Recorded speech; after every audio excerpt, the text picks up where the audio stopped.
Pelatih Sintayong meminta timnas Indonesia tampil habis-habisan melawan Filipina dalam laga pamungkas kualifikasi Piala Dunia 2026 di Stadion GBK besok. Melawan Filipina jadi pertandingan krusial bagi timnas Indonesia. Kemenangan akan meloloskan Indonesia ke babak ketiga kualifikasi sekaligus melaju ke putaran final Piala Asia 2027. ST meminta pada Marcelino Ferdinand dan kawan-kawan tampil habis-habisan lawan Filipina demi meraih kemenangan. Pelatih asal Korea Selatan itu juga mengingatkan skuad Garuda untuk tidak memandang remeh Filipina yang sudah tersingkir dari kualifikasi setelah kalah dari Vietnam.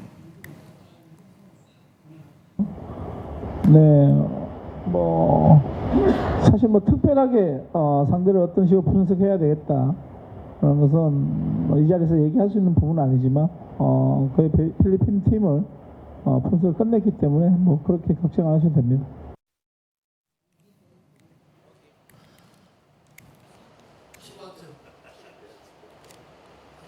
Sementara pelatih Filipina Tom Saintfiet memberi perhatian khusus pada Tom Hai, Sandy Walsh, dan Shane Patinama. Menurut Tom, 3 nama tersebut memberikan pengaruh positif untuk timnas Indonesia. Kendati begitu, pelatih Filipina tidak akan mengesampingkan kualitas pemain timnas Indonesia lainnya.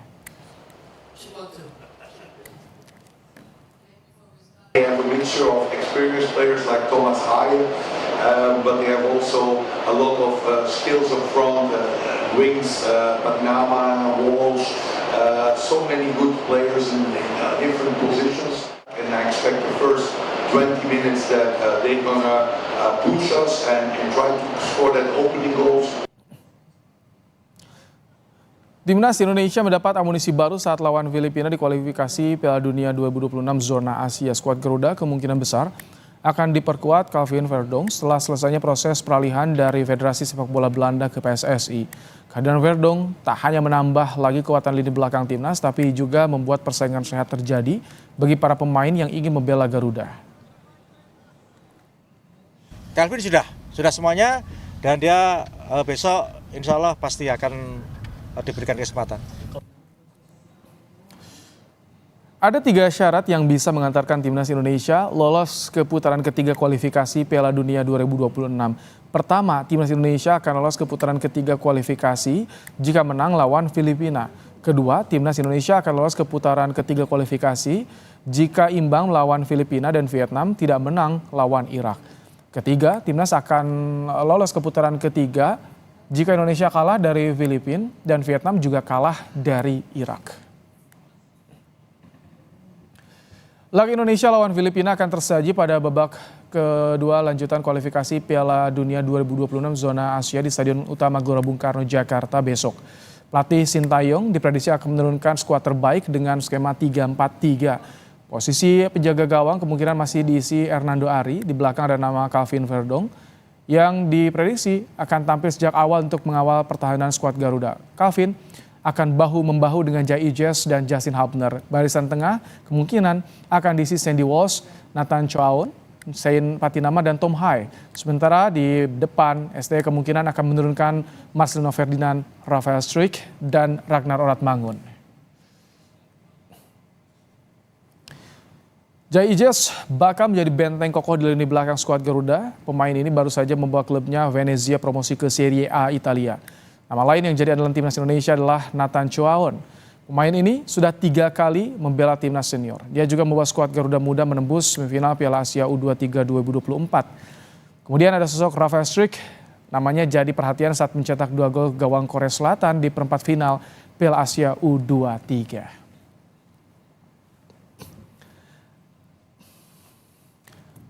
Bagaimana peluang timnas Indonesia dalam laga melawan Filipina besok? Kami akan membahasnya saudara bersama dengan pengamat sepak bola M. Kusnaini. Selamat petang Bungkus. Selamat sore Ibrahim. Bungkus, besok jadi pertandingan krusial bagi timnas. Kira-kira catatan Anda apa dan apa yang harus dipersiapkan oleh timnas kita? Iya, yang pertama saya berharap tim ini lepas dari tekanan psikologis sesudah kemarin kalah dengan cara yang cukup menyakitkan ya. Ini yang pertama menjadi tugas pelatih itu memulihkan kepercayaan diri dan mental pemain dan mudah-mudahan waktu 3 hari yang dilalui ini bisa memulihkan keadaan mereka. Yang kedua, saya berharap di pertandingan besok melawan Filipina, tim fokus ke pertandingan ya. Jadi jangan memikirkan pertandingan di tempat lain di mana Vietnam bertandang ke kandang Irak di Basra. Jadi jangan pedulikan apakah di sana nanti Vietnam kalah, menang, imbang. Jangan pedulikan itu, tapi fokus bagaimana kita bermain bagus, mengalahkan Filipina di kandang kita. Itu yang paling penting. Oke, dengan kondisi kemarin lawan Irak, akan sulit nggak sih untuk membangun kembali mental skuad Garuda ini, Bungkus? Karena ini kan Iya, ditunggu juga nih penentuan laga esok tuh. Iya, sebetulnya tekanan kali ini agak sedikit longgar ya, karena tekanan terberat itu memang ketika publik terlalu berharap kita bisa mengalahkan Irak. Karena ekspektasinya cukup tinggi sesudah tim ini tampil baik di beberapa laga terakhir, termasuk 2 kemenangan lawan Vietnam, seolah-olah lawan Irak tuh akan menang juga. Padahal Irak tuh peringkatnya jauh di atas kita. Dan itu membuat pemain-pemain agak sedikit tertekan, yang membuat mereka kemudian tampil agak kurang lepas ketika melawan Irak ya. Nah, Filipina ini memang peringkatnya juga masih cukup bagus ya dibanding kita, tapi secara permainan jelas beda dengan Irak. Kita sudah melihat bagaimana Irak 2 kali mengalahkan Filipina dalam pertandingan kandang maupun tandang, dan itu saya pikir bisa menjadi ukuran bahwa kita juga bisa mengalahkan Filipina seandainya kita bermain minimal dengan standar yang sama seperti ketika babak pertama menghadapi Irak di laga terakhir kemarin. Babak pertama tampil impresif, tapi babak kedua sedikit menurun. Ini artinya fisik yang harus dibenahi di skuad Garuda. Iya, ini memang menjadi semacam bumerang bagi kita ya, ketika kita memilih bermain di laga sore hari bukannya di malam.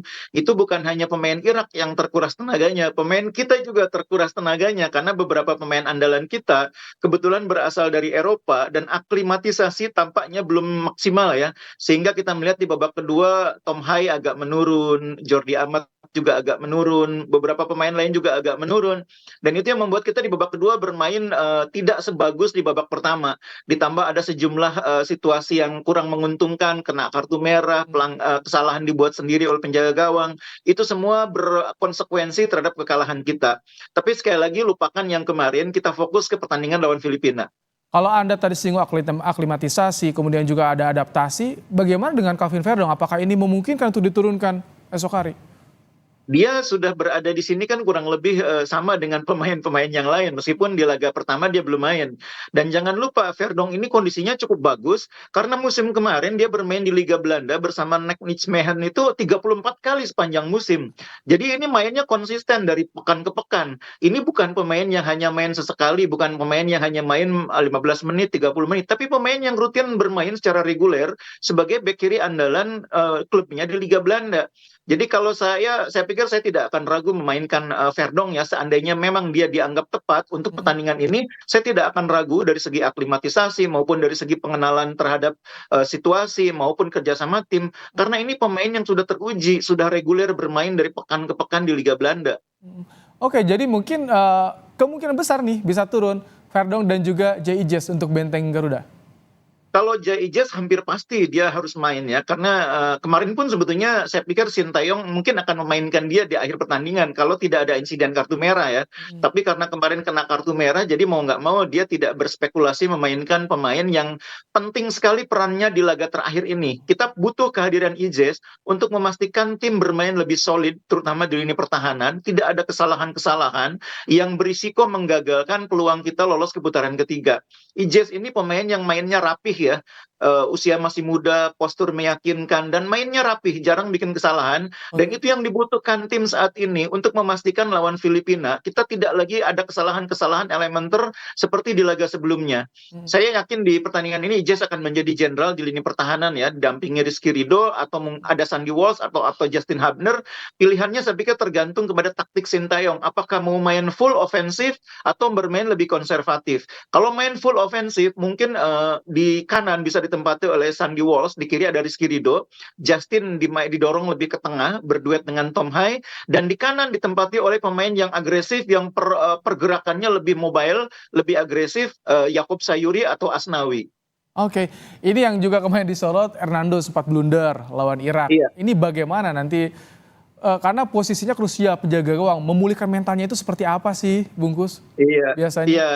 Manajer tim kan tadi sudah mengatakan bahwa Hernando maupun pemain yang lain sudah pulih ya. Tapi kalau saya secara pribadi sebetulnya perlu memberikan semacam kesempatan istirahat bagi Hernando, sekaligus perlu memberi kesempatan kepada Nadeo untuk mendapatkan kesempatan bermain lagi di dalam tim. Kalau pelatih biasanya pelatih melihat situasi sekarang semacam ini sebagai momentum ya, momentum untuk memberikan semacam dorongan kepada pemain yang sebelumnya sempat terlupakan untuk mendapatkan kesempatan dan kembali mendapatkan tempatnya. Nadeo kan dulu kiper utama ya, sebelum kemudian digantikan oleh Hernando. Nadeo sudah agak lama terlupakan, saya pikir ini saatnya Nadeo mendapat kesempatan lagi untuk menjadi andalan di bawah Mister Gawang. Oke, Bungkus, kalau lihat peta kekuatan Filipina, bagaimana sih Anda membacanya? Karena banyak juga naturalisasi dari Filipina ini, Bungkus. Iya, memang banyak sekali pemain naturalisasi ya. Pemain lokal di timnas Filipina saat ini hanya 6 orang. Sama dengan pemain mereka yang bermain di Liga Indonesia, di Liga 1. Selebihnya adalah pemain yang bermain di Kuala Lumpur, bermain di Thailand, bermain di Amerika Serikat, bermain di Eropa. Tapi faktanya adalah membangun tim hanya mengandalkan pemain asing itu juga bukan hal yang mudah. Jadi keliru juga kalau dibilang naturalisasi membuat sebuah tim jadi semakin kuat. Enggak juga, ini Filipina contohnya. Mereka banyak mengambil pemain tapi juga harus butuh waktu sangat lama untuk membuat tim ini lebih kuat.